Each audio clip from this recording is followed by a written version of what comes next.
I will tell you my creepy story. A story about how I lost a friend. It happened many years ago, but my memory keeps every detail. The night was deep and heavy. I lived in a high-rise on the outskirts of the city. The yard was submerged in twilight, and the few street lights dispelled the darkness with yellow spots of light. The silence felt strange. Even the dogs in the yard were silent. I was sitting at home alone. My parents weren't there. They went to visit relatives in another city. To drown out the emptiness, I turned on the TV. A horror movie was playing. I think it was The Grudge or something like that. The voice from the speakers bounced off the walls, and it seemed like it was coming not just from the TV, but also from somewhere in the hallway. And then the phone rang. The sudden sound made me jump. The name of my friend who lived nearby appeared on the screen. Hello. Are you still awake? No. Where are you? At home. Look out the window. I've already come to you. I went to the living room window, but didn't see anyone. The moon barely illuminated the yard. The street lights flickered. I can't see you. Where are you? Wave your hand. I'm already waving. Did you see? No. What do you mean no? You're standing in the kitchen and waving back at me. I frowned. Maybe he got the floor wrong. Wait. You know what floor I live on, right? Of course. I still didn't believe it, but looking into the darkness became unbearable. And only when a dull sound came from the kitchen, like someone moving a chair, chills ran down my spine.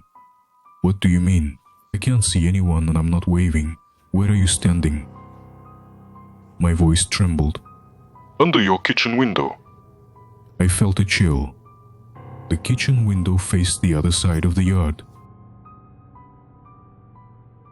Words got stuck in my throat. Standing in the bedroom, I suddenly realized there's someone in the kitchen. My heart was pounding in my ears, and I quietly headed to the hallway.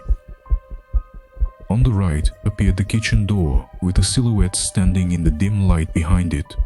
It moved slowly, as if listening to each of my steps. Tell me, are you joking? I'm home alone. Stop joking around. You've been waving for 2 minutes. Aren't you tired? Words got stuck in my throat. The phone slipped from my hands. I dashed to the bathroom and slammed the door shut. It felt like my skin was barely back in place. Are you there? My friend's voice was coming from the receiver. What happened? Are you okay? And then right at the door, a voice painfully similar to my own was heard. Everything's fine. It was a joke. Come on in.